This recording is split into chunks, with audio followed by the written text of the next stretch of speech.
Hi loves! Welcome to Vines Vlogs. And for today's video, ituturo ko sa inyo kung paano tayo mag-trade. So ano ba yung purpose ng trade? Ang purpose ng trade is pwedeng pampataas yan ng level. Number 1, pampataas ng level or pwede natin siyang gamitin sa upgrade. Ayan. So kailangan natin mag-trade para tumaas yung levels natin dito sa wealth level natin. Okay? Or dito sa live stream level. Kasi once nagte-trade tayo, same. Tataas ang wealth level and live stream level natin, okay?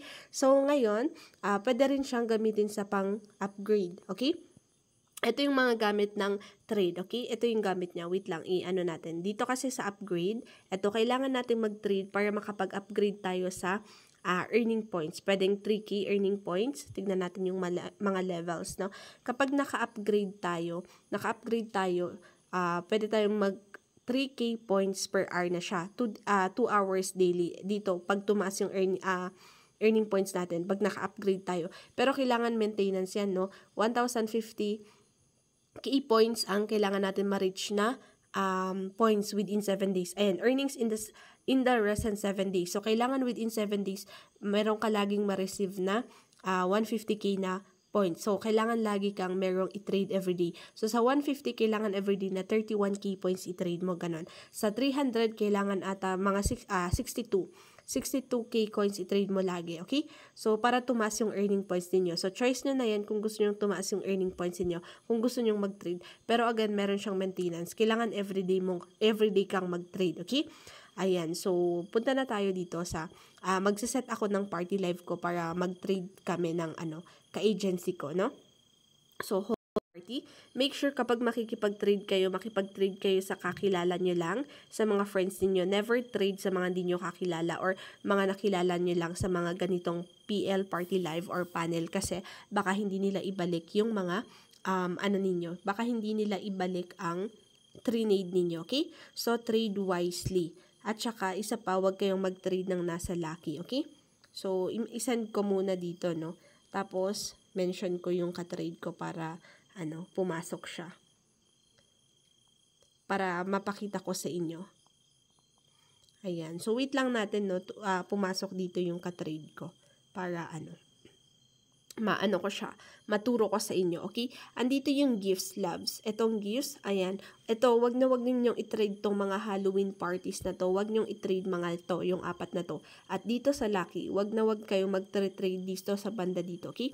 Mag-trade kayo dito sa pataas, dito sa mga, ito, love keys, ito i-trade ninyo. At never din ninyong i-trade itong fireworks kasi for popularity lang ang fireworks. Never trade itong fireworks. Ang i-trade ninyo, nandito yung mga to na lang, okay? Nandito, sa taste, nandito sa mga fans club, ayun, okay? So, make sure wag kayong mag-trade ng nasa lucky and then yung mga nasa, wait lang, i-ano ko yung kanilang mga mic, okay? Sorry, na-leave siya. So, wait lang, paanoin ko si Sigmalicious. Asan na yun yung ka-trade ko dito? So, okay, ganun siya kung paano mag-work, no? Ayan, basta never i-trade yung mga nandito sa gift na lucky. Okay, naturo ko na. Pwede tong mga fans club, i-trade nyo tong mga nandito sa fans club. Walang problema dyan. Okay?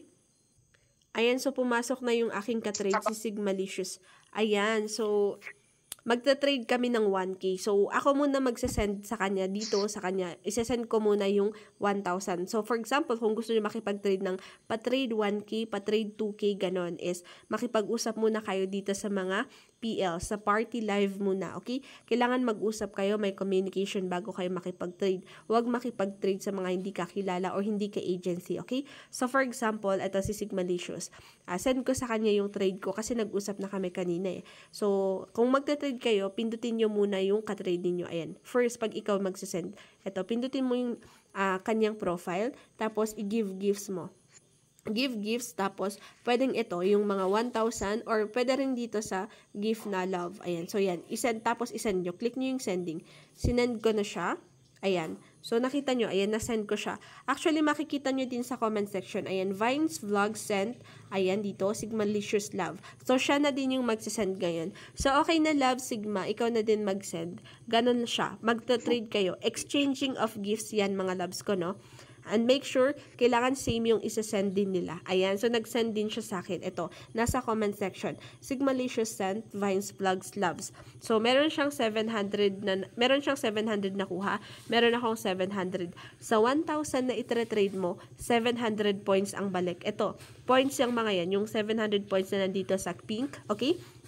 Ayan. So, ganyan po ang trade. Exchanging of gifts. Kung 10K naman yung isa-send mo, pindutin mo lang yan, tas give gifts. Tapos, ayan, nandito 3K, 5K, 10K, andito yung mga dito. Tignan nyo lang siya, okay? Pero again, make sure mag-ingat kayo sa pakikipag-trade kasi marami din yung mga loko-loko. So, makipag-trade sa mga ka-agency and make sure na mag-trade ng nandito sa mga gifts. Dito sa gifts, sa taste, sa fans club, dito sa VIP customize, wag lang itong mga lucky na to. Wag na wag ninyong itra-trade nyo kasi walang balik ang mga to, okay? Konting points lang yung balik niyan. Malulugi kayo dyan, okay? So, ganun po kung paano mag-trade, no? Napakita ko na sa inyo. And again, make sure na correct, tignan nyo muna yung katrade ninyo, yung profile muna ng katrade ninyo, yung pangalan niya, bago nyo magpindot-pindot, okay? So, kung dito nakalagay sa number 2, then ipindot nyo dito, ayan, wala naman. So, kailangan i-click ninyo yung profile ng katrade ninyo, okay? I hope clear po yan, kasi sayang yung mga coins, okay? Ayan, so yun lang. Exit ko muna yung live ko, no? Tignan natin kung pumasok yung aking, pumasok yung points natin. Tignan natin sa details niya. Kasi meron yan. Ayan, details. Kung saan galing yung mo. Tignan, ayan, ito. Na-receive mo. Kapag nagka-problema kayo sa trade, pwede mong i-check yan. Pag nag-send ka tapos pag hindi mo na-receive, akala mo hindi mo na-receive mo yan. I-check mo sa points mo. Ayan, meron ako na-receive na 700k Sigmalicious. So, punta ka naman sa points. Kapag naman sa points ka nagka-problema, ikaw naman yung nagka-problema, ayan, i-check mo dito. Ayan, meron akong binigay kay Sigmalicious na 1,000. Ayan, so ganyan lang siya. I-check nyo sa details ninyo sa coins or sa points ninyo, okay? Para hindi kayo magka-problema. Okay? Pag nagkaroon ng problema, I mean. So, I hope na gets nyo kung paano mag-trade mga loves ko, no? So, sa mga gustong mag-try sa application na to, nandyan po sa description box yung link ko. So, try nyo dyan. So, nandyan na po yung instructions ko. Join kayo sa GC ko, sa Telegram ko, para mag-guide ko kayo doon, okay?